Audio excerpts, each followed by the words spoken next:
vous sollicitez des familles régulièrement pour qu'elles invitent simplement à la fois des étudiants ou des professionnels étrangers qui habitent Lyon, c'est ça? Ou qui arrivent à Lyon? Tout à fait.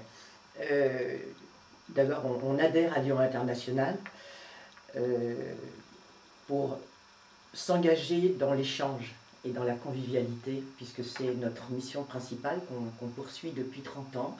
Et ce moyen d'inviter à table, eh bien, nous le faisons partager à des étudiants, à des stagiaires, et nos adhérents s'engagent à recevoir au moins 2 fois par an un étranger à sa table, qu'il soit professionnel, chercheur, médecin, étudiant, puisque nous recevons énormément d'étudiants à nos tables lyonnaises et du Grand Lyon. Alors, comment vous êtes au courant de qui est à Lyon, quels sont les étrangers qui arrivent, et comment vous êtes au courant de tous ces mouvements?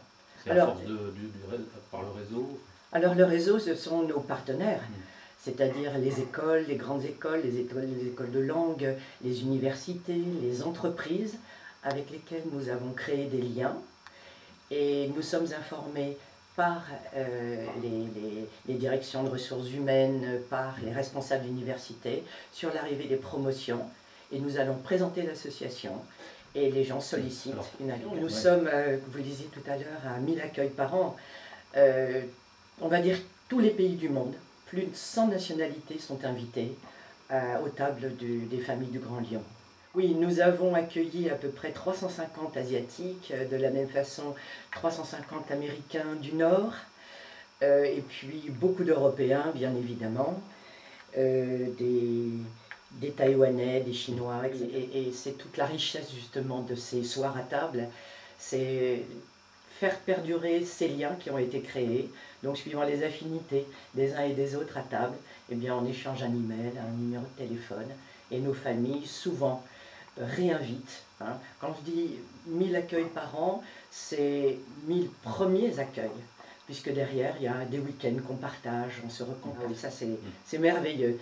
Et en ça je remercie ces familles, c'est d'avoir créé des liens qui permettent, puisque l'objectif c'est l'échange, eh bien d'aller partager la même chose dans les pays des personnes que nous avons. Nous sommes aux journées, nous accueillons les nouveaux arrivants à Lyon, nous sommes dans le plus possible de manifestations. Le Forum des associations, France Bénévolat nous a invités à partager aussi cette belle année de l'Europe. Alors c'est important parce que je profite de cet espace à l'antenne, Martine Letton, vous lancez aussi un appel aux entreprises de la région, oui, pour vous solliciter au fond, parce qu'elles n'ont pas forcément le réflexe de vous dire qu'il y a des étrangers qui arrivent à Lyon en expatriation par exemple. Tout à fait.